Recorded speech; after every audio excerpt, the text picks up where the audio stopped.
সরকার তো আপনাকে একটা কাজ দিয়েছিল, সেই কাজটি কি আপনি সঠিকভাবে পালন করতে পেরেছেন?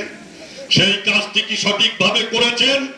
উপজেলায় ভোট চাইতে এসেছেন, আজ থেকে 1 বছর আগে দেখলাম দুস্থ মাতার জন্য 10 কেজি করে চাল দেওয়ার জন্য প্রতিটা ইউনিয়ন পরিষদে দেওয়া হলো।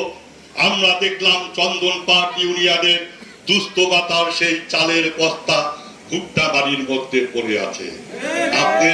আপনি নিজের ইউনিয়নের চাল রক্ষা করতে পারেন না, আপনি নিজের ইউনিয়নের দুস্থ মাতার চাল সেটা রক্ষা করতে পারেন নাই। আজকে এসেছেন উপজেলা নির্বাচন করতে। ওই চুরি ছোট চুরি মনে হয়েছে, এখন বড় চুরি করার জন্য আপনি প্রস্তুতি নিয়েছেন উপজেলা ভোট করার জন্য। আর ওই হিলি বর্ডার থেকে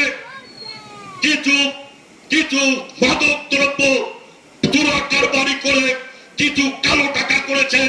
এই কালো টাকা জনগণের মাঝে ছড়িয়ে দিয়ে আজকে আপনার পক্ষে ভোট নেওয়ার চেষ্টা করছেন।